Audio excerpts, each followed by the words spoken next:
Oi, turma, tudo bem com vocês? Na aula de hoje, nós vamos continuar falando do sistema circulatório, com ênfase na musculatura cardíaca e no coração.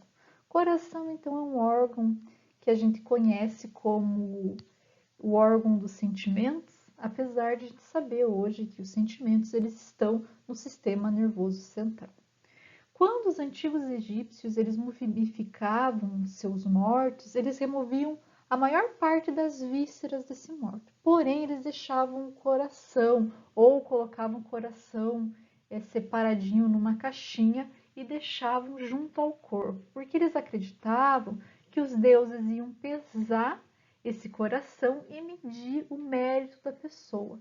Aristóteles mesmo, ele dizia que o coração era o centro da inteligência. Por isso que hoje, quando a gente gosta de uma pessoa, a gente fala que a pessoa está guardada no coração. Mas a gente sabe que os sentimentos reais eles estão no sistema nervoso, tá? O coração é um órgão muscular que tem aproximadamente o tamanho de um punho fechado e ele vai estar localizado no centro da cavidade torácica, no mediastino. Quando eu falo isso é para vocês colocarem na cabeça que ele está no meio do nosso peito, ele não está deslocado para a esquerda, como muita gente acaba acreditando. O que acontece? O ápice do coração, que é esse cantinho aqui, ele fica um pouquinho para o lado esquerdo. Por isso, as pessoas acabam dizendo que o coração fica do lado esquerdo do peito. Mas não, a base dele, que é essa região aqui, ela fica bem no meio. Então, o coração ele está no meio do nosso peito, tá? Quando a gente olha o coração externamente, nós conseguimos ver que a maior composição, o maior volume do coração é composto por ventrículo. Nós também temos o átrio. Temos ventrículo direito e esquerdo e átrio direito e esquerdo. Em volta, o que envolve o nosso coração é uma membrana chamada de pericárdio. Então, esse pericárdio ele envolve o coração e ele consegue manter o coração no lugar. O pericárdio ainda dentro, a gente já vai ver que ele é composto por várias camadas, mas dentro desse pericárdio nós temos um líquido que vai auxiliar o coração não sofrer tanto impacto durante o batimento, tá? Quando a pessoa tem uma inflamação chamada pericardite, é uma inflamação nessa região e pode aí ocasionar problemas durante o batimento cardíaco, tá? Então, aqui eu coloquei para mostrar para vocês a parede do coração. Como eu falei, o que é mais externo ao coração é uma membrana chamada pericárdio. Essa membrana é composta por 3 camadas. A mais externa é o pericárdio fibroso, que é o realmente responsável por manter o coração no lugar. Então, esse pericárdio fibroso é o que faz a ligação com os órgãos vizinhos do coração e com os ossos, como por exemplo o externo. Então, ele se liga a essas regiões para manter o coração no lugar. As outras 2 camadas são o pericárdio seroso e o pericárdio visceral. Também vocês vão ouvir falar como epicárdio, tá? No meio dessas 2 camadas, nós vamos ter aí a cavidade do pericárdio, que é onde passa o líquido, que vai diminuir o atrito do nosso coração, tá? Nós temos também os vasos sanguíneos, que são artérias e veias, a gente já falou sobre isso a aula passada, e o miocárdio, que é o músculo essencial para o batimento cardíaco. Então, vocês já devem ter ouvido falar que quando a pessoa sofre infarto, ela sofre infarto agudo do miocárdio. Agora, vocês já sabem o que é o miocárdio, é o músculo cardíaco. Dentro do nosso coração, nós também temos uma membrana chamada endocárdio, tá? Então, o coração ele tem uma membrana externa chamada epicárdio e uma interna chamada endocárdio, beleza? Então, para podermos entender como ocorre o fluxo sanguíneo dentro do coração, vamos relembrar como que é a anatomia desse coração. Lembra que eu falei na aula passada para vocês que o coração era dividido em dois, lado direito e lado esquerdo, e ele era dividido pelo septo. Então, tanto no lado direito quanto no lado esquerdo, nós vamos ter o átrio e os ventrículos, tá? Átrio direito, átrio esquerdo, ventrículo direito, ventrículo esquerdo. Apesar do coração estar dividido em dois, o fluxo sanguíneo ele vai ocorrer junto. Então, o batimento, o coração, ele vai se contrair de modo coordenado. Primeiro ocorre a contração dos átrios e depois dos ventrículos, tá? Então, sempre que o sangue entra no coração, quando ele vem da periferia para o coração, ele vai entrar pela veia cava superior, quando vem da região superior do corpo, tipo braços e cabeça, ou da veia cava inferior. Então, ele vai entrar pelo ventrículo direito. Ele entra, lembra que aqui é um sangue pobre em oxigênio, ele precisa se oxigenar. Então, o que acontece? O nosso sangue, ele é enviado para a artéria pulmonar. A artéria pulmonar é aquele vaso sanguíneo que vai levar o nosso sangue até o pulmão. Então, o sangue entrou pelos átrios, passou para o ventrículo e foi para as artérias, para ir para o pulmão. Depois que ele se oxigena no pulmão, o pulmão devolve o sangue para o coração. E daí ele vai devolver pelas veias pulmonares. Aqui, vocês só estão vendo a veia pulmonar esquerda, mas nós temos a veia pulmonar direita também, que está no fundo. Daqui a pouco eu vou mostrar para vocês nessa figurinha aqui do lado, tá? Então, eles vão... É uma coisa que eu quero que fique clara para vocês aqui. Até eu vou voltar um pouquinho. Tá vendo? Tá saindo aqui, o sangue sai do coração pela artéria pulmonar esquerda e direita, para ir para os dois pulmões.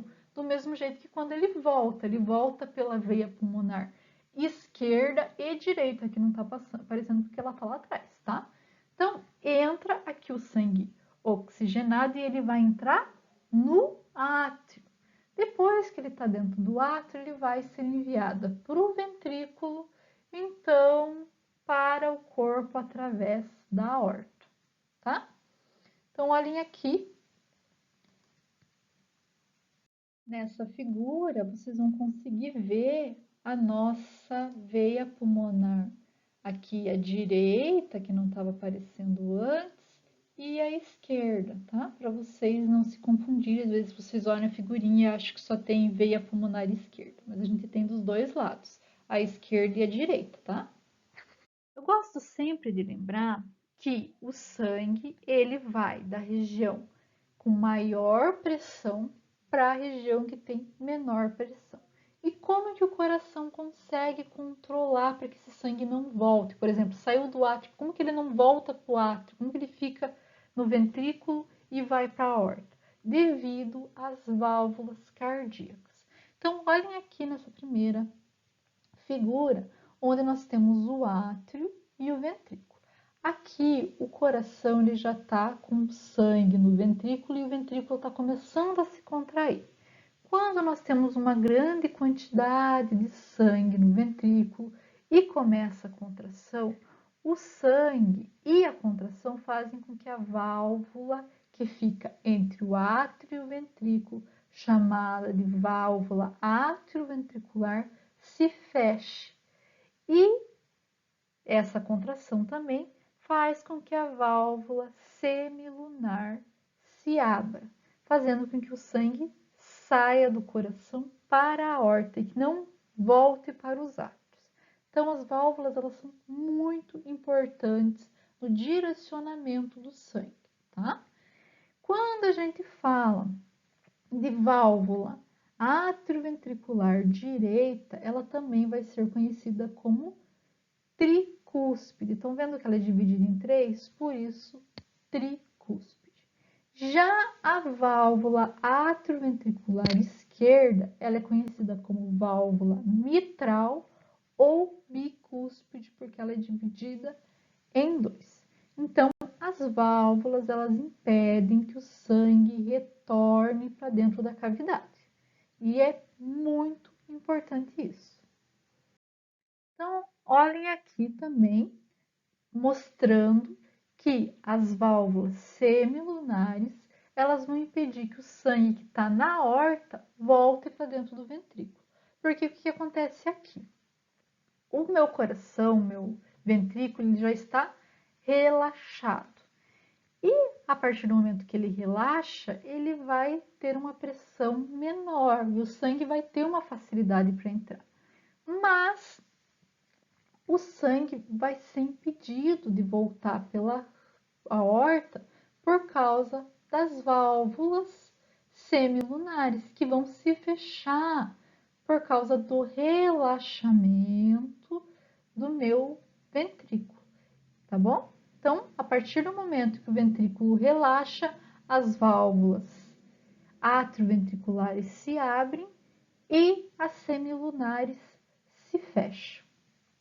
O coração é composto por dois tipos de células: as células contráteis e as autoexcitáveis. A maior parte, ouçam bem, a maior parte do nosso coração é composto por células musculares cardíacas, miocárdio, contráteis. 1% são células especializadas em potencial espontâneo de ação, também conhecida como células autoexcitáveis. Essas células também recebem o nome de células marca-passo. E elas vão ser um pouquinho distintas das outras células, porque elas não contraem. Então, elas não contribuem para a força contrátil do coração, mas elas auxiliam para que as outras células se contraem. O coração, por causa de ter essas células autoexcitáveis, é conhecido como miogênico, ou seja, ele é capaz de produzir seus próprios impulsos elétricos através das células autoexcitáveis.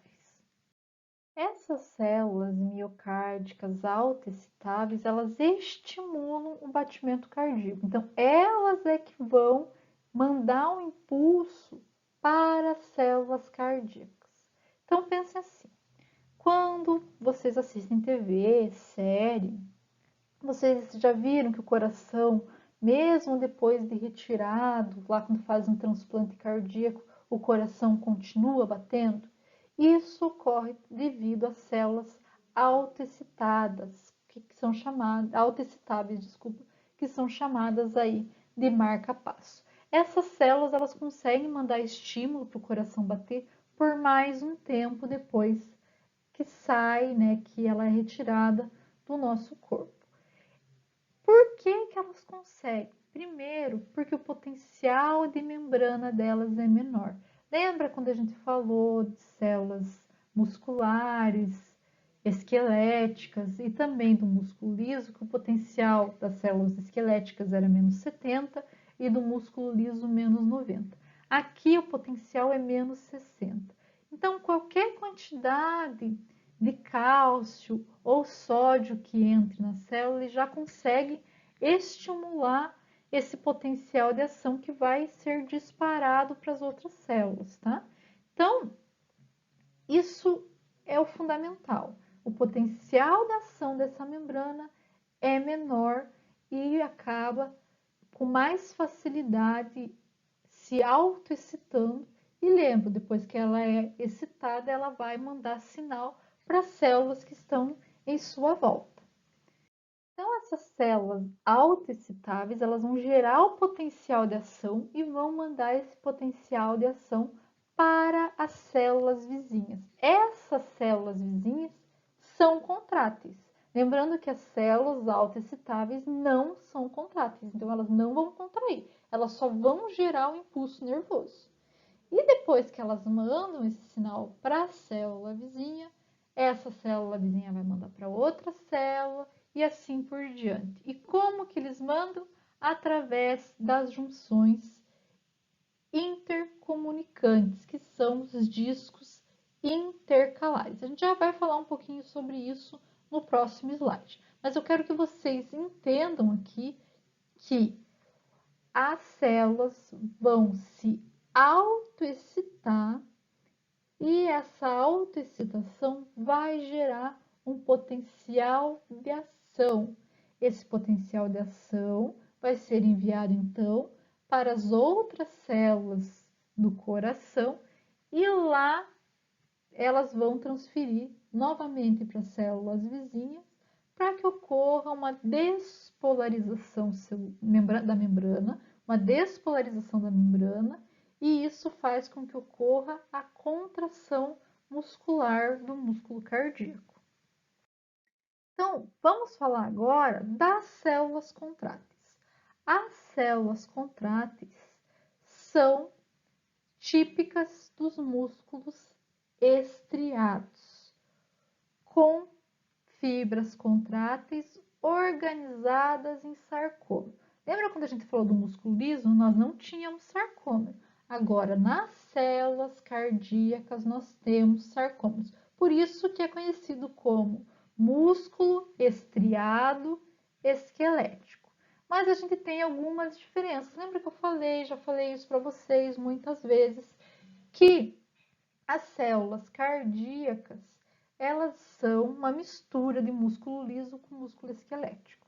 Então, elas vão ter propriedades de um músculo, propriedades do outro músculo, e aí vai ser um pouco mesclado aí as propriedades dele.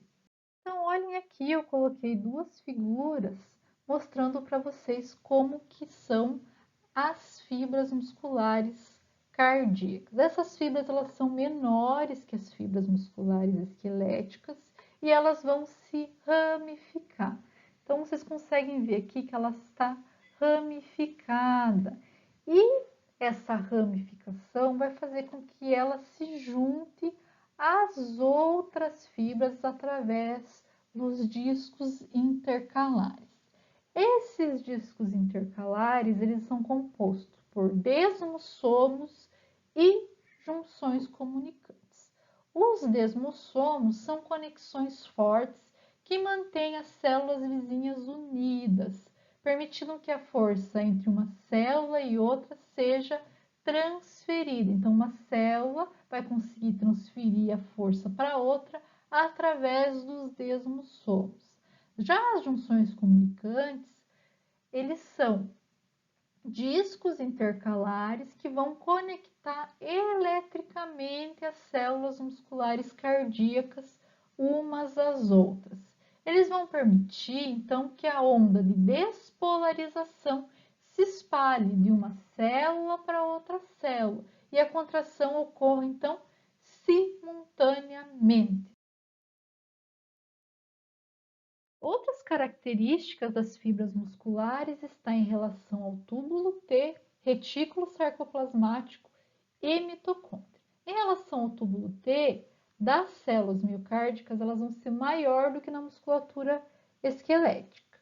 Em relação ao retículo sarcoplasmático, ele vai ser menor, e isso faz com que ele necessite de cálcio extracelular para que ocorra a contração muscular. Então, ele, igual o músculo liso, ele vai receber cálcio extracelular também, não somente do retículo sarcoplasmático, como na musculatura esquelética.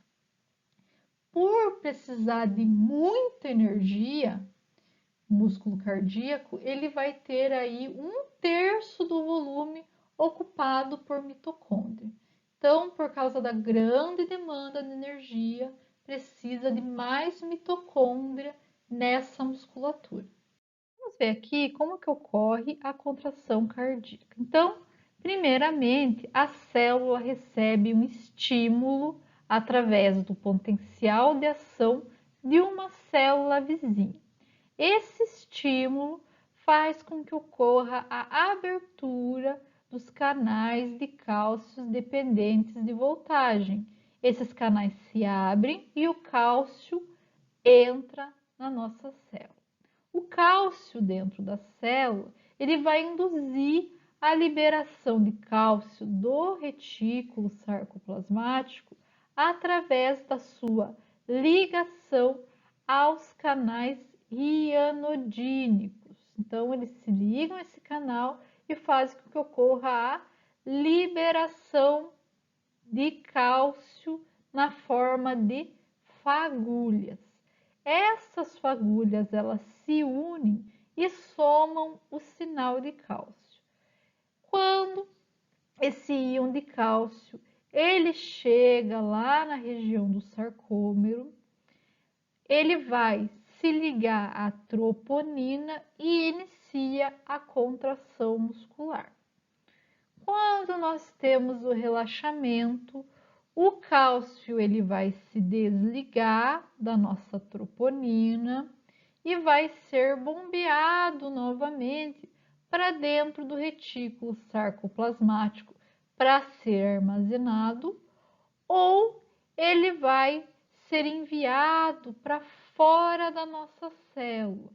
E quando ele é enviado para fora da célula, para o líquido extracelular, o cálcio ele vai ser trocado por sódio, que é um tipo de cotransporte. Um sai, o outro íon entra. O sódio ele é mantido por um tempo dentro da célula, mas ele vai ser enviado para fora. E quando ele for enviado para fora, o potássio vai entrar. Aqui nós temos também gasto de energia, tá? Então vai precisar de ATP. A contração cardíaca, ela vai ter um potencial de ação mais longo que das fibras musculares esqueléticas, porque nós vamos ter entrada de cálcio do líquido extracelular. Isso vai fazer com que o meu potencial de ação seja mais comprido. Então, olhem aqui, nós temos uma célula em repouso. Aqui vocês estão vendo que fica em região de menos 90 aproximadamente, porque são células contráteis. Nós não estamos falando mais de células excitáveis. Então, nossa célula está em repouso. A partir do momento que o sódio, os canais de sódio se abrem, ocorre então uma despolarização da minha célula. Essa despolarização faz com que esses canais eles se fechem e os canais de cálcio sejam abertos. Ao mesmo tempo que o canal de cálcio ele se abre, nós temos um fechamento rápido dos canais de potássio. Depois, os canais de cálcio eles vão ser fechados e os canais de potássio, que são canais lentos, eles vão ser abertos. E isso faz com que ocorra a repolarização um pouco mais rápida e a célula volte a estar em repouso. Então, por causa da entrada não somente de sódio, mas também de cálcio dentro da célula, nós temos aí que o potencial de ação da célula miocárdica leve mais do que 200 segundos.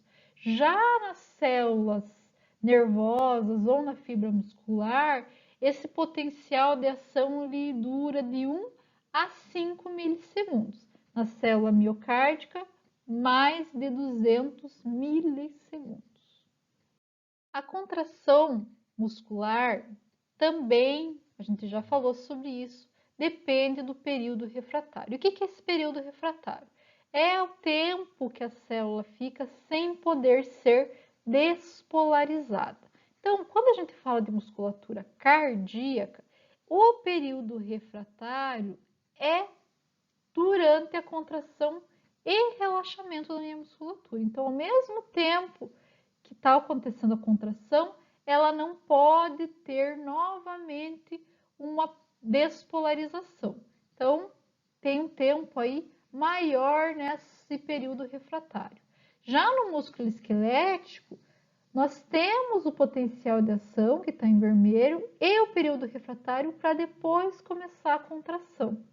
Isso é interessante porque a contração esquelética ela é um pouco mais rápida quando a gente compara com a contração cardíaca.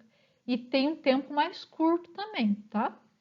É mais rápido e mais curto, porque o potencial de ação e o período refratário, eles são menores quando a gente compara com o músculo cardíaco. Então, não sei se vocês conseguiram entender, mas o período refratário é o que está em amarelo, a contração aqui o que está em azul, e o vermelho é o potencial de ação, tá? Mesma coisa aqui. Então, vocês conseguem ver a diferença entre uma célula e outra, e a diferença também que vai fazer com que o músculo cardíaco ele contraia mais devagar, mas por um tempo maior, tá? Ele vai ficar contraído por mais tempo.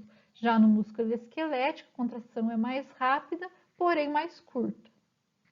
Então, como agora a gente já entendeu a diferença da célula muscular esquelética e do músculo cardíaco e como ocorre a contração dentro, né, contração molecular do nosso músculo, vamos entender como as células autoexcitáveis, elas mandam um sinal para as células contráteis. Então, primeiramente, essa comunicação elétrica, ela começa com o potencial de ação em uma célula autoexcitável. Essas células autoexcitáveis, elas estão localizadas no nó SA, que é nó sinoatrial. Esse nó sinoatrial, ele está localizado aqui no átrio direito, que serve como principal marcapasso no nosso coração. Então, essas células autoexcitáveis, elas vão gerar um potencial de ação que vão estimular a despolarização. Essa despolarização, ela vai ser enviada para as outras células através, né, das junções intercomunicantes dos discos intercalares. Isso faz com que ocorra uma onda de despolarização e em seguida nós teremos a contração do músculo.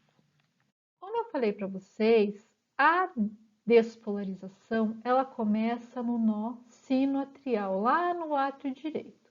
Essa despolarização vai estimular as células do átrio, tá? Então, ela estimula que essas células comecem a despolarizar. E vai ocorrer então a despolarização do átrio e a contração do átrio. Mas ao mesmo tempo que o nó sinoatrial manda sinal para o átrio, ele também manda através de uma via chamada internodal sinal para o nó atrioventricular, que fica aqui no assoalho do átrio direito.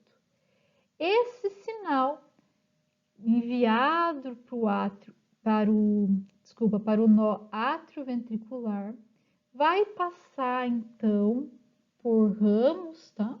Esses ramos, eles vão ir para o ápice do meu coração, que são chamados de ramos subendocárdios ou fibra de Purkinje, e vão estimular que o meu ventrículo se contraia, tá? Então, como ele demora um pouquinho para chegar o sinal nessa região, quando o meu ventrículo contrair, o átrio já vai estar relaxado. Então, o átrio ele sempre contrai antes, quando ele relaxa, o ventrículo contrai. E por que, professora, que não tem uma passagem de sinal do átrio, diretamente do átrio para o ventrículo? Porque aqui, entre o átrio e o ventrículo, nós temos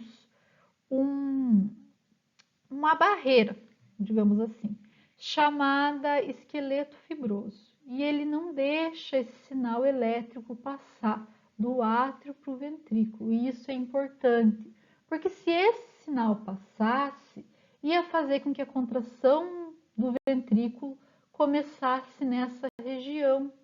E isso ia fazer com que o sangue não conseguisse escoar para as veias e para as artérias, né? Desculpa, para as artérias que ela deveria ir. Então, é importante essa ramificação até o ápice, porque a contração ela começa no ápice do coração e faz com que o sangue ele seja enviado para as artérias, ou pulmonares, ou para a aorta. O coração ele tem um ciclo chamado diástole e sístole.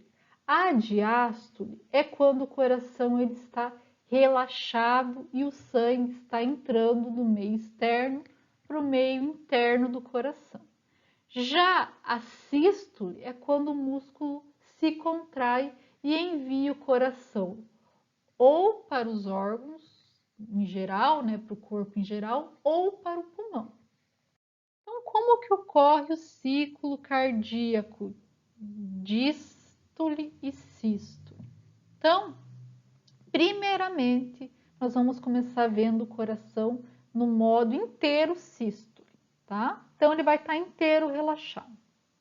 Quando ele está inteiro relaxado, o sangue ele entra tanto no átrio quanto nos ventrículos. Então, ambas as câmeras elas vão se encher de sangue passivamente, sem precisar fazer força.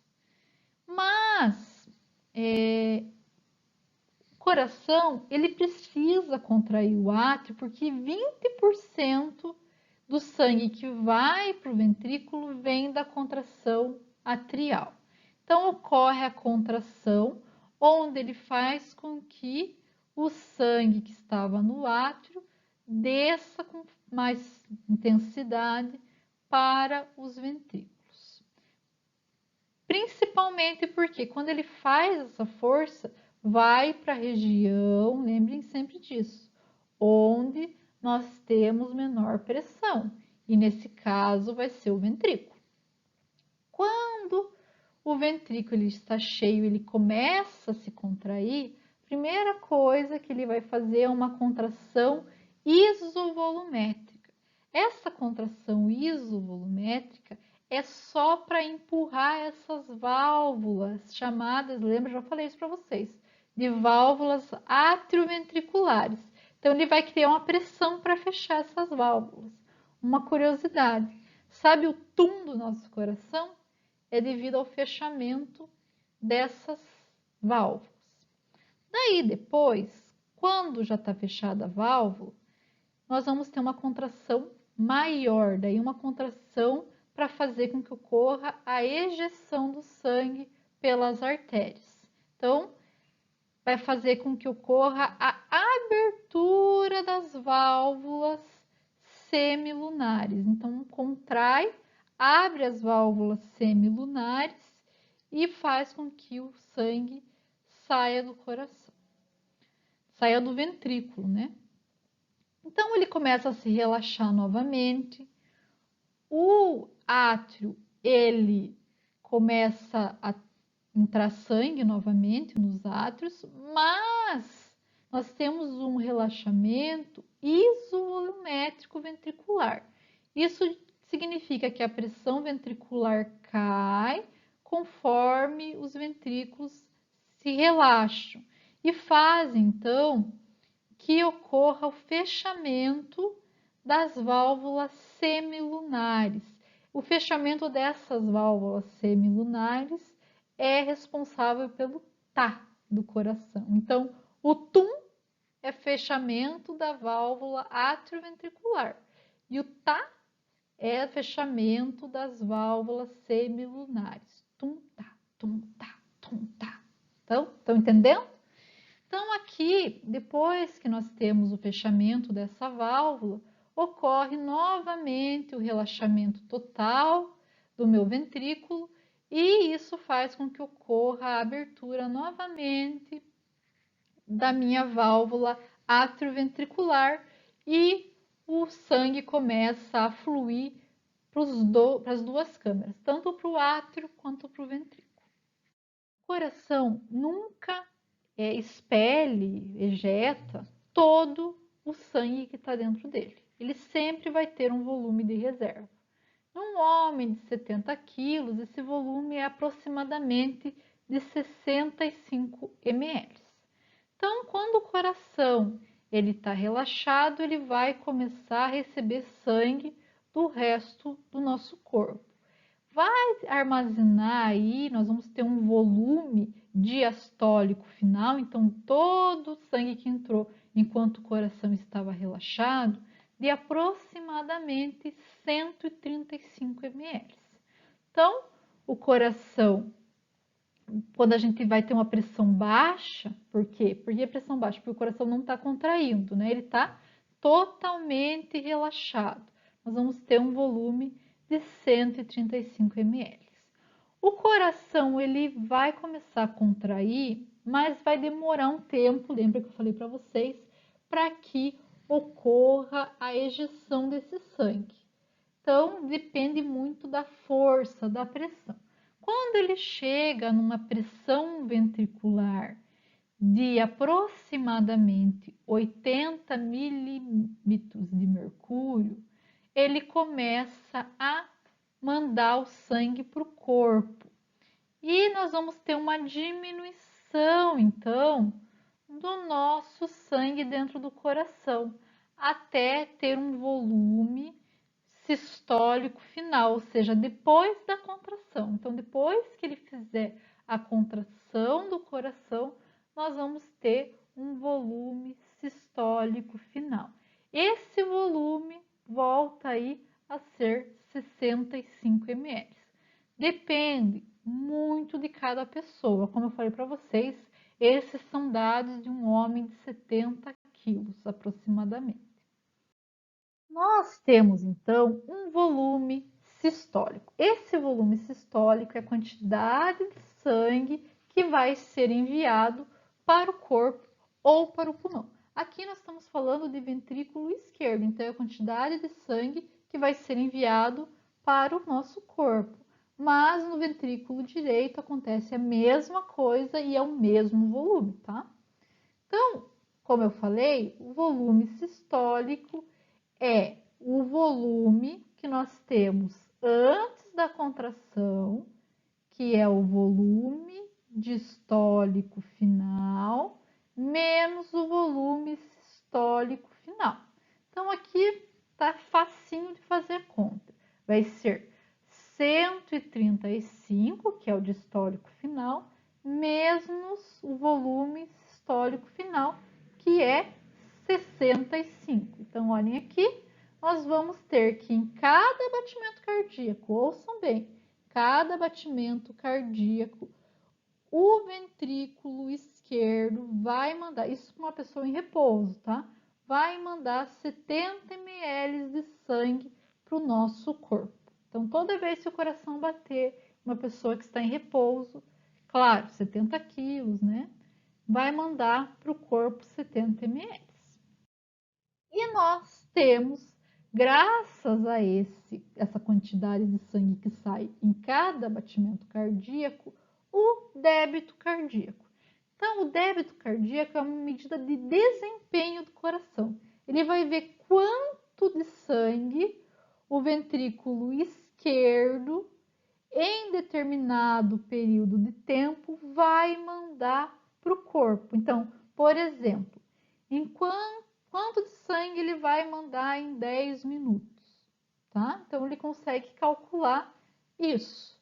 E pode ser calculado multiplicando a frequência cardíaca, então quantos batimentos por minuto, vezes o volume sistólico que a gente calculou anteriormente. Então, uma pessoa em repouso, a frequência cardíaca é 72 batimentos por minuto, vezes 70 ml de sangue que está saindo em cada batimento. Então, olhem ali, 72 batimentos vezes 70, 5.040 ml, aproximadamente 5 litros de sangue por minuto.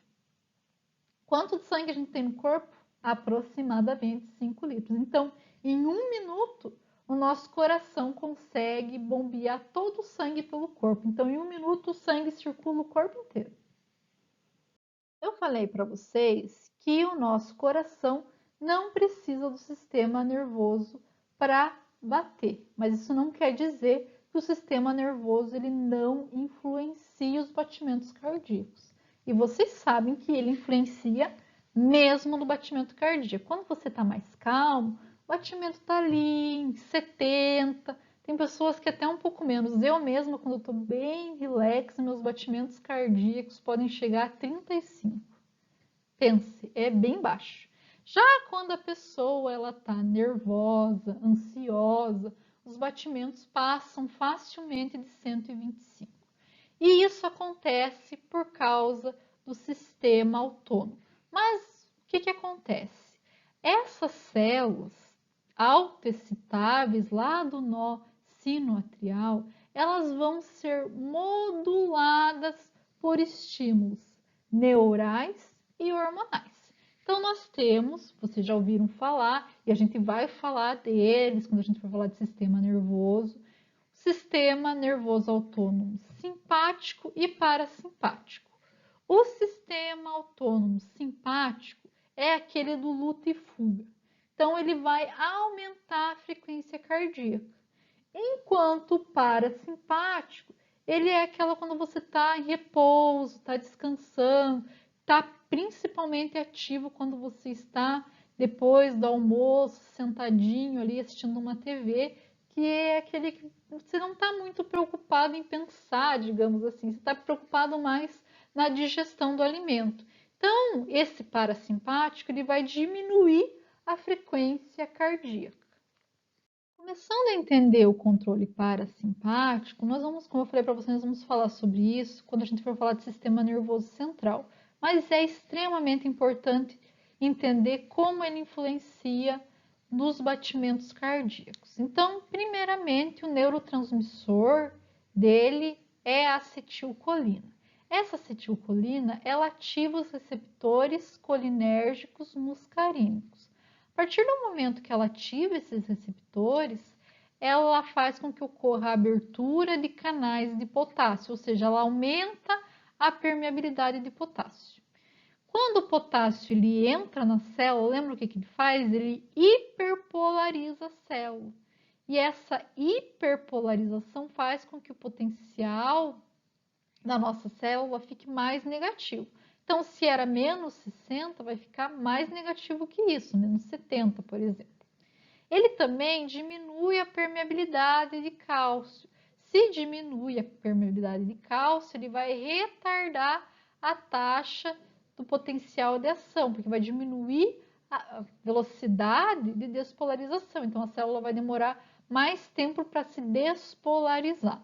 Então, essa combinação, tanto do aumento da permeabilidade de potássio quanto diminuição da permeabilidade de cálcio, faz com que a célula leve mais tempo para alcançar o limiar, atrasando o início do potencial de ação do marca-passo e, consequentemente, diminuindo a frequência cardíaca. Já no sistema nervoso simpático, nós vamos ter aí noradrenalina ou e-adrenalina, tá? Esses dois neurotransmissores, que também são considerados como hormônios, eles vão atuar nos receptores beta-1 adrenérgicos, que vão atuar nos canais iônicos e no aumento da permeabilidade de cálcio. Então, os receptores beta-1, eles utilizam um segundo mensageiro chamado AMP cíclico, que altera as propriedades do transporte iônico dentro da nossa célula, fazendo com que ocorra uma abertura por um tempo mais prolongado. E isso acelera a despolarização, aumenta também a permeabilidade de cálcio e faz com que o batimento acelere. Então, vai ter um batimento aumentado, um ritmo cardíaco aumentado. Então, olhem aqui, eu coloquei para vocês o sistema nervoso parasimpático e o simpático. Os dois, eles vão ser controlados através do controle cardiovascular no bulbo. Então, quem que controla o sistema nervoso simpático e parasimpático no coração? O bulbo. Então, vamos começar aqui com os neurônios parasimpáticos. Eles vão liberar acetilcolina em receptores muscarínicos nas células autoexcitáveis, vai aumentar o fluxo de potássio, diminuir o fluxo de cálcio, as células elas vão ficar hiperpolarizadas, vai diminuir a taxa de despolarização e, consequentemente, diminui a frequência cardíaca, tá? Quando a gente fala do simpático, nós vamos ter noradrenalina. Essa noradrenalina vai atuar nos receptores beta-1 das células autoexcitáveis. Isso vai aumentar o fluxo de sódio e cálcio, aumenta a velocidade de despolarização e, consequentemente, aumenta a frequência cardíaca. E por último, nós vamos falar do controle da contração ou contratilidade do nosso coração. Esse controle ele vai ser realizado tanto pelo sistema nervoso quanto pelo sistema endócrino. E nós temos aí agentes inotrópicos, ou seja, eles vão ter efeitos inotrópicos. Nós temos alguns agentes que aumentam a contração do nosso coração. Então, eles são conhecidos como inotrópicos positivos. Então, o que aumenta a contração do coração? Adrenalina, noradrenalina e medicamentos digitálicos, que são utilizados principalmente quando a pessoa tem insuficiência cardíaca, ou seja, ela está com problema aí na contração do seu coração. Então, são administrados para aumentar essa contração através do aumento do cálcio. Então, ele vai auxiliar no aumento de cálcio disponível. Quanto mais cálcio disponível tiver, maior vai ser a força dessa contração. Nós temos também os que diminuem a força da contração, que são conhecidos como inotrópicos negativos. Isso faz com que eles diminuam, eles acabem atuando até como antiarrítmicos, que eles diminuem a força do coração e também diminuem os batimentos cardíacos. Um exemplo, até coloquei aqui para vocês, é o medicamento chamado Verapamil, que vai atuar diminuindo os batimentos e a força cardíaca.